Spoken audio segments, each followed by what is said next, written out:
माँ शैलपुत्री की आराधना कैसे करनी है, सबसे पहले हम ये जान लेते हैं। प्रिय दर्शकों, वैसे तो हर सनातन धर्मी के घर में माँ की आराधना की जाएगी, शक्ति की पूजा होगी। देखा जाए तो घट स्थापन हर घर में ही लगभग होता है, दुर्गा सप्तशती का पाठ हर घर में ही लगभग लगभग हो जाता है। नवरात्रि के पहले दिन मैं ये प्रयोग आपको लंबे समय से बताते आ रहा हूं। देवी भागवत का ये प्रयोग है, बड़ा ही श्रेष्ठ प्रयोग है, आपके लिए सहयोगी होता है। माँ की आराधना कैसे करनी होती है, माँ शैलपुत्री की आराधना कैसे करनी होती है। तो लकड़ी की एक चौकी रख लीजिए और उस पर लाल रंग का कपड़ा बिछा लीजिए। लाल रंग के कपड़े पर ही चावल जो है वो लाल रंग से रंग करके उससे अष्टदल कमल का निर्माण करिए और उसी अष्टदल कमल पर माँ की प्रतिमा का आपको स्थापना कर लेना चाहिए। और साथ ही साथ माँ की स्थापना करने के बाद माँ की विधिवत आराधना करनी चाहिए। कैसे करनी चाहिए? तो सबसे पहले उन्हें स्नान कराना चाहिए हर तरह की चीज़ों से, जल से, पंचामृत से। पंचामृत में जो चीज़ें लगती हैं, दूध दही इत्यादि, वो सब अलग अलग भी रख करके आपको माँ का स्नान आज कराना चाहिए।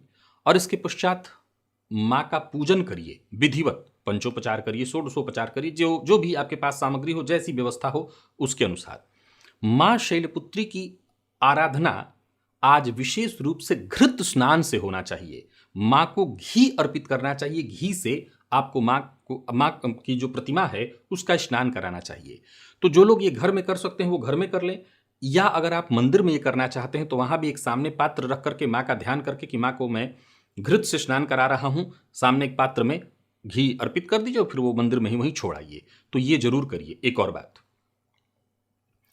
कोई भी घर का एक सदस्य, कोई बड़ा बुजुर्ग हो सकता है, सर्वमंगल मांगल्ये शिवे सर्वार्थ साधिके शरण्ये त्र्यंबके गौरी नारायणी नमोस्तुते, इस मंत्र का एक माला जप पूरे परिवार के सुख शांति हेतु, वर्ष पर्यंत माँ की कृपा प्राप्ति हेतु अवश्य करें।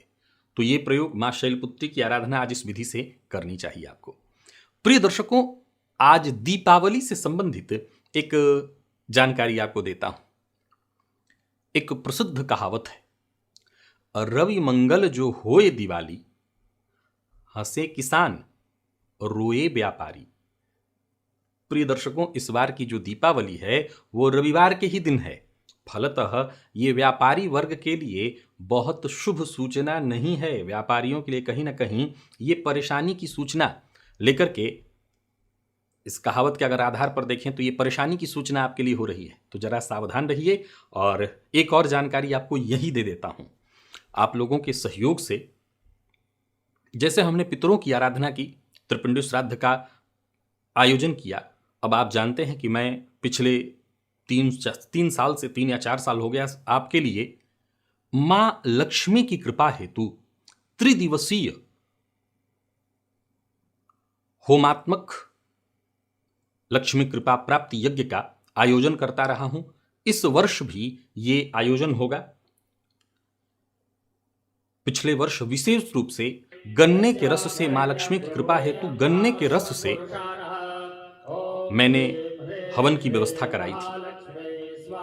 प्रिय दर्शकों, इस बार आपको एक और जानकारी देना चाहता हूं। इसे आप गुरु आज्ञा समझ लीजिए, गुरु की आज्ञा ही हुई है। हालांकि जब होमात्मक कोई प्रयोग होता है तो वो थोड़ा खर्चीला हो जाता है, उसमें खर्च अधिक लगता है, पर फिर भी एक गुरु आज्ञा ही है।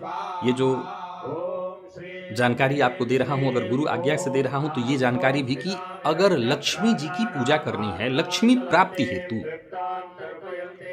और लक्ष्मी की कमी के कारण अगर आप चूक जाएं, तो फिर अगर मैं ये कहता हूं कि वसुधैव कुटुंबकम, इसका मतलब सिद्ध नहीं होगा।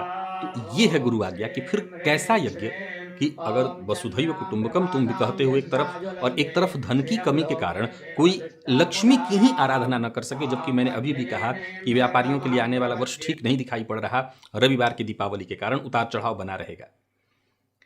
तो कोई भी एक व्यक्ति मां लक्ष्मी की कृपा से वंचित न रह जाए और धन की कमी के कारण तो बिल्कुल न रह पाए।